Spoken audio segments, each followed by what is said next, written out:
हमारे साथ हमारे दो सहयोगी जुड़े हैं, भोपाल से ब्रजेश जैन और रायपुर से अमित चौरसिया हमारे साथ हमारे सहयोगी जुड़े हैं। इन तमाम जो खबरें हमने आपको दिखाई हैं, बड़ी खबरें दिखाई हैं, इन तमाम खबरों पर विस्तार से चर्चा करेंगे। सबसे पहले रुख हमारे सहयोगी ब्रजेश का, जो कि भोपाल से हमारे साथ जुड़े हुए हैं। ब्रजेश, सबसे पहले बात आपसे करेंगे डेंगू को लेकर, क्योंकि इस वक्त प्रदेश में अगर कोई सबसे ज्यादा चर्चा का विषय बना हुआ है मामला, तो वो डेंगू का ही बना हुआ है। जिस तरीके से प्रदेश में लगातार डेंगू के मामले बढ़ रहे हैं, किस तरीके से अब रोकथाम की जा रही है और आंकड़ों में किस तरीके से कमी देखने को मिल रही है। बिल्कुल अभिषेक, हमने पिछले दिनों देखा कि लगातार एक महीने से मध्य प्रदेश में डेंगू का कहर जारी था और तमाम शहरों की बात करें, चाहे भोपाल, जबलपुर, इंदौर, ग्वालियर और कहीं की भी बात करें, लगातार हर जगह डेंगू के मामले बढ़े थे और यही वजह थी कि कमान खुद मुख्यमंत्री को संभालना पड़ी थी।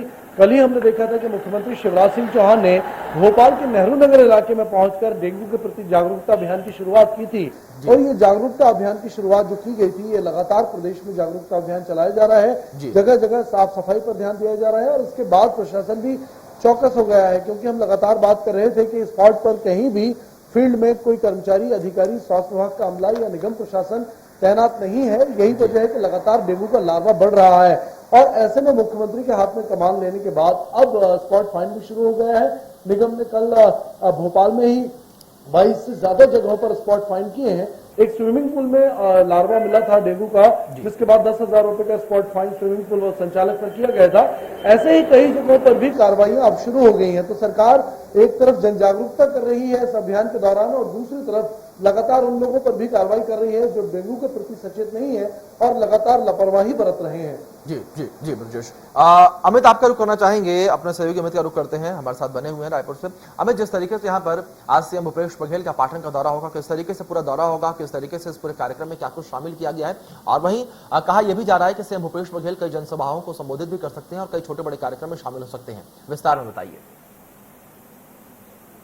जिस तरीके से मुख्यमंत्री भूपेश बघेल इस समय पिछले 3 दिनों से अपने गृह जिले दुर्ग की प्रवास पर रह रहे हैं। अभी 2 दिनों तक वह लगातार नंदिनी, अहिवारा वगैरह में रहे थे, वहां के स्थानीय कार्यक्रमों में शामिल हुए थे और आज वह अपने, जो कि दुर्ग जिला उनका गृह जिला है, साथ ही पाटन में उनका मूल निवास है, तो ऐसे में वह आज पाटन के लिए रवाना हो रहे हैं। पाटन में कुछ स्थानीय कार्यक्रम आयोजित किए गए हैं। रायपुर से मुख्यमंत्री निवास से 1 बजे वह सड़क मार्ग से पाटन के लिए रवाना होंगे, वहां अपने वह निवास पर पहुंचेंगे। उसके बाद वह स्थानीय कुछ कार्यक्रमों में शामिल होंगे और लगभग 3 बजे के लगभग वह रायपुर के लिए वापसी करेंगे। तो इस तरह के प्रोग्राम मुख्यमंत्री के लगातार बने हुए हैं और वह अब एक तरह से इसे कहा जाए कि अब वह जिले जिले के दौरे पर निकल पड़े। जी अभिषेक। जी जी अमित। अमित, जानकारी यहाँ पर यह भी लेना चाहेंगे कि जिस तरीके से यहाँ पर प्रदेश में अब प्रदेश सरकार हेलीकॉप्टर को जो है किराए पर लेगी, किस तरीके से हेलीकॉप्टर को किराए पर लिया जाएगा, किस तरीके से इसका रखरखाव किया जाएगा, किस तरीके से इसका इस्तेमाल किया जाएगा। ये बड़ी बात है कि अब भूपेश सरकार, चूंकि अभी आगामी विधानसभा चुनाव में 2 साल का समय है, लेकिन भूपेश सरकार अब चुनावी मोड की तरफ अग्रसर हो रही है, जिसके लिए उसने अभी से तैयारी शुरू कर दी है। और एक तरह से कहा जाए कि जो ये विमानन विभाग द्वारा एक निविदा जारी की गई है कि 7 सीटर हेलीकॉप्टर, क्योंकि चूंकि इस प्रक्रिया में 6 महीने का अधिक समय लग सकता है, तो ऐसी परिस्थिति में 6 महीने के बाद 1.5 साल का समय चुनाव के लिए रह जाता है। तो अब जो मुख्यमंत्री भूपेश बघेल चूंकि सरकारी विमान से चल रहे हैं, सरकारी जो उनके लिए हेलीकॉप्टर है उससे चल रहे हैं, तो उनके दौरों के लिए तो शासकीय हेलीकॉप्टर है, लेकिन जो अन्य मंत्री है या विधायक हैं या सांसद हैं, उनके लिए अब विभिन्न जिलों में जाने के लिए ये शासकीय विमान, ये जो अशासकीय हेलीकॉप्टर है उसको लेने की कवायद की जा रही है। चूंकि पुलिस विभाग के पास अभी पूर्व से एक हेलीकॉप्टर है जो जिस पर पुलिस अपनी कार्यवाही करती है, ठीक है, उसी तरीके वह भी किराए पर चल रहा है। और 4 साल पूर्व यहाँ पर एक विमानन कंपनी के साथ समझौता हुआ था, चूंकि उसका ये टेंडर खत्म हो रहा है, तो ऐसी परिस्थिति में नया टेंडर जारी किया गया है और निसंदेह इसे मिशन 2023 की तैयारी के रूप में देखा जा सकता है। जी अभिषेक। जी अमित, जानकारी यहाँ पर दुर्गा पूजा को लेकर भी आपसे लेना चाहेंगे। जिस तरीके से दुर्गा पूजा को लेकर सख्त गाइडलाइन प्रशासन की ओर से जारी की गई है, इस गाइडलाइन में क्या कुछ कहा गया है, किस तरीके से बचाव के लिए कहा गया है और क्या कुछ हिदायतें दी गई हैं? बिल्कुल, छत्तीसगढ़ की राजधानी रायपुर में गुजरात की तर्ज पर गरबे का आयोजन दुर्गोत्सव में बढ़ गया है। पिछले कुछ वर्षों में। तो ऐसे में शासन प्रशासन ने कोरोना की गाइडलाइन के मद्देनजर इस बार दुर्गोत्सव में किसी भी तरह के गरबे के आयोजन की अनुमति नहीं दी है, क्योंकि बड़ी संख्या में यहाँ पर होटल से लेके विभिन्न सामाजिक संगठन और इन्वेस्ट जो कंपनियां हैंगी जो तो वह इस समय यहाँ पर आयोजन करके भीड़ जुटाने का काम करती हैं। तो ऐसे में एक सावधानी के मद्देनजर जिला प्रशासन ने तैयारी की है और गणेशोत्सव में भी जिस तरीके से जन्माष्टमी में मटकी फोड़ प्रतियोगिता को उन्होंने अनुमति नहीं दी थी, गणेशोत्सव में भी कुछ गाइडलाइन निर्धारित की गई कि 15 बाई 15 का पंडाल होगा, भीड़ नहीं होगी, सोशल डिस्टेंसिंग होगी, मास्क लगाया जाएगा, इस तरह की कई चीजें। तो उसी तरीके से दुर्गोत्सव में भी गाइडलाइन, सख्त गाइडलाइन जारी की गई है, जिसकी कवायद अभी से शुरू कर दी गई है और जिला प्रशासन ने स्पष्ट रूप से कह दिया है कि गरबे का आयोजन किसी भी हालत में कहीं भी नहीं होगा। जी अमित, एक बार सहयोगी ब्रजेश का रुख करते हैं। ब्रजेश, आपका रुख करना चाहेंगे और यहाँ पर बात करना चाहेंगे जिस तरीके से ब्रजेश नई एक रिपोर्ट सामने आई है और रिपोर्ट लगातार चर्चा का विषय बनी हुई है और रिपोर्ट है आपराधिक मामले को लेकर। ब्रजेश, आप बेहतर तरीके से जानते होंगे जिस तरीके से नई रिपोर्ट में दावा किया गया है कि मध्य प्रदेश अव्वल है बच्चों के खिलाफ जो अपराध हो रहे हैं उनमें और महिलाओं के खिलाफ जो अपराध हो रहे हैं उनमें। तो ऐसे में क्या कुछ कहना है प्रशासनिक अमले का, क्योंकि लगातार तमाम दावे यहां पर किए जाते हैं सरकार की ओर से कि महिलाओं की सुरक्षा को लेकर तमाम इंतजाम किए गए हैं, बच्चों की सुरक्षा को लेकर तमाम इंतजाम किए गए हैं, प्रशासनिक अमला जो है अलर्ट है, पुलिस महकमा अलर्ट है, लेकिन इन सब तमाम दावों के बाद यहां पर सरकार सीधे तौर पर फेल होती हुई नजर आ रही है। बिल्कुल अभिषेक, देखिए सबसे ज्यादा चिंता की बात यही है कि मध्य प्रदेश की जो आंकड़े सामने आए हैं चौंकाने वाले हैं, शर्मसार करने वाले हैं, क्योंकि लगातार मध्य प्रदेश जो है एनसीआरबी के आंकड़ों में भी, अभी जो स्टेट के आंकड़े आए हैं उसमें भी और नेशनल क्राइम रिकॉर्ड ब्यूरो के आंकड़ों में भी मध्य प्रदेश बलात्कार के मामलों में, महिलाओं से होने वाली हिंसा के मामलों में, महिलाओं पर अत्याचार के मामले में नंबर 1 पिछले कई सालों से बना हुआ है। लेकिन इसके बावजूद कोई प्रयास ऐसे नहीं हुए कि अपराधियों में खौफ आए, क्योंकि फास्ट ट्रैक कोर्ट की बात होती है, मुख्यमंत्री खुद कहते हैं कि फास्ट ट्रैक कोर्ट में महिलाओं संबंधी मामले चलेंगे, लेकिन जो मामले हाईलाइट होते हैं अभिषेक उन्हीं मामलों को ले जाया जाता है और जो मामले हाईलाइट नहीं हो पाते वो सामान्य कोर्ट से चलते हैं और यही वजह है कि न्याय मिलने में काफी देरी होती है, अपराधियों के हौसले बुलंद होते हैं। और अब तो चौंकाने वाली बात यह भी है अभिषेक के लगातार बच्चों से यौन शोषण के जो मामले हैं उनमें भी मध्य प्रदेश नंबर 1 पे पहुंच गया है। यानी कि कहीं ना कहीं दोहरी चुनौती मध्य प्रदेश सरकार के आगे, गृह विभाग के आगे सामने ये है और इस चुनौती से अब कैसे पार पाएंगे ये देखना होगा। लेकिन एक मध्य प्रदेश पर दाग वाली बात है, शर्मसार करने वाली बात है जो आंकड़े सामने आए हैं और लगातार ये आंकड़े जो है मध्य प्रदेश को दूसरे प्रदेशों की तुलना में नीचे बिठा रहे हैं। जी बिल्कुल बिल्कुल ब्रजेश, बिल्कुल ठीक कहा आपने कि ये आंकड़े जो हैं वो मध्य प्रदेश को सीधे तौर पर नीचा दिखा रही हैं। लेकिन ब्रजेश, यहाँ पर जानकारी आपसे ये भी लेना चाहेंगे कि जिस तरीके से तमाम मंत्रियों की ओर से, तमाम सरकार के आला अधिकारियों की ओर से दावे किए जाते थे कि मध्य प्रदेश जो है वो अव्वल है, जहां पर अपराध कम है, वो बात कम की करते थे, लेकिन जो रिपोर्ट सामने आई है वो सीधे विपरीत। तो ऐसे में अब उन अधिकारियों को क्या कुछ कहना है, मंत्रियों को क्या कुछ कहना है, कोई बयान सामने आया ब्रजेश?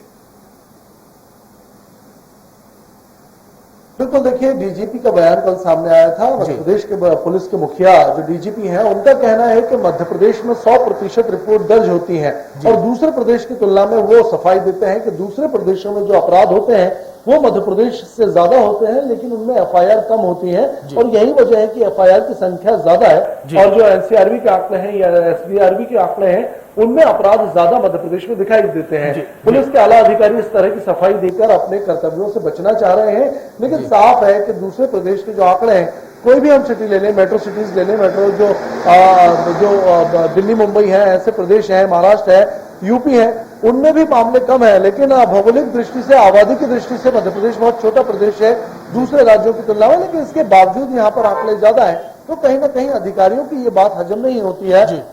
दूसरे प्रदेश की जो जनता की बात करें वो भी ज्यादा सजग है और वहां पर पुलिस भी ज्यादा मुस्तैद है, लेकिन इसके बावजूद अगर अधिकारी ये तर्क देते हैं कि यहाँ पर एफआईआर दर्ज होती है और दूसरे प्रदेश में नहीं होती, तो ये कहीं ना कहीं ना पचने वाली बात है। बिल्कुल बिल्कुल ब्रजेश, बिल्कुल ठीक है आपने कि बात कहीं से पचने वाली नहीं है और एक गैर जिम्मेदाराना बयान है। ब्रजेश, इसी मुद्दे पर एक बार फिर से आपके पास आऊंगा, लेकिन इससे पहले एक बार सहयोगी अमित का रुख कर लेते हैं।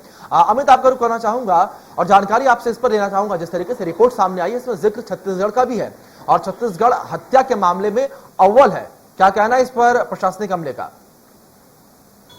बिल्कुल, जिस तरीके से बिहार और उत्तर प्रदेश लूट, हत्या, डकैती के लिए जाना जाता था, लेकिन इस बार छत्तीसगढ़ ने उन्हें भी पछाड़ दिया है। लूट, हत्या, डकैती के मामले छत्तीसगढ़ में नजर आ रहे हैं। भाजपा ने तो आरोप लगाई है कि छत्तीसगढ़ अब अपराधगढ़ बनता जा रहा है और यह आरोप पिछले लंबे समय से भाजपा द्वारा लगाए जाते रहे, क्योंकि 2019 की बात करें तो 2019 की अपेक्षा 2020 में लूट, हत्या, डकैती की संख्याओं में बेतहाशा वृद्धि हुई है। यहाँ के दुर्ग जिला, जो कि मुख्यमंत्री का गृह जिला आता है, वहां पर सारकेगुड़ा में 5 लोगों की हत्या कर दी गई थी। एक ही परिवार के 5 लोगों की हत्या कर दी गई थी एक साथ। तो इस तरीके से निर्मम हत्या के मामले भी यहाँ पर तेजी से बढ़े हैं। तो कहीं ना कहीं अब ये कहा जा रहा है कि छत्तीसगढ़ अपराधगढ़ बनता जा रहा है और जो राज्य सरकार है वह कह रही है कि दूसरे राज्य के लोग यहाँ आकर अपराध कर रहे हैं, यहाँ के लोग सीधे साधे हैं, सिंपल हैं। लेकिन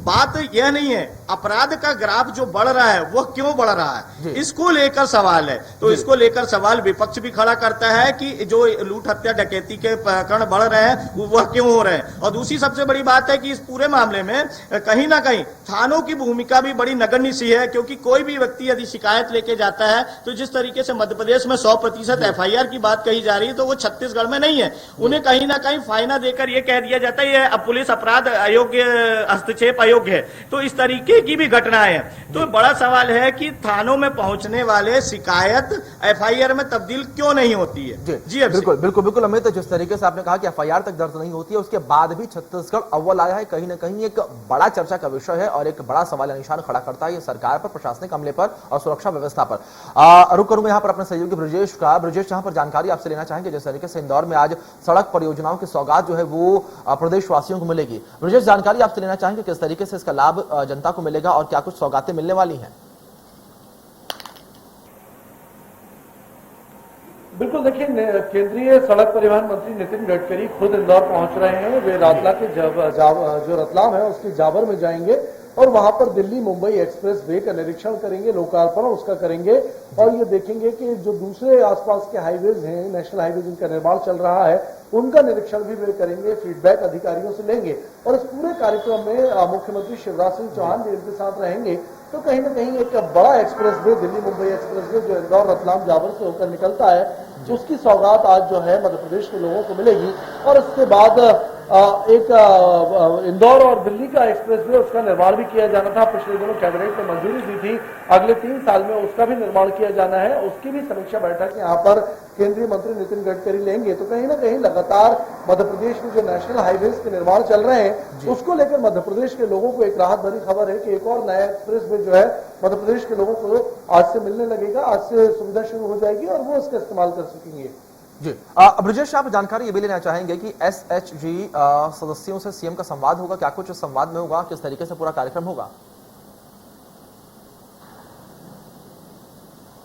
बिल्कुल, देखिए, ये संवाद कार्यक्रम शाम को भोपाल में रखा गया है। मुख्यमंत्री निवास में ये पूरा कार्यक्रम होगा जिसमें जो मुख्यमंत्री शिवराज सिंह चौहान है वो सामाजिक संस्थाओं की महिलाएं से बात करेंगे। ये स्वयं सहायता समूह की वह महिलाएं हैं जो सैनिटरी पैड बनाती हैं, जो PPE किट बनाती हैं और दूसरे घरेलू कुटीर उद्योगों में लगी हुई हैं। ऐसी महिलाओं से आज मुख्यमंत्री शिवराज सिंह चौहान सीएम हाउस में संवाद करेंगे।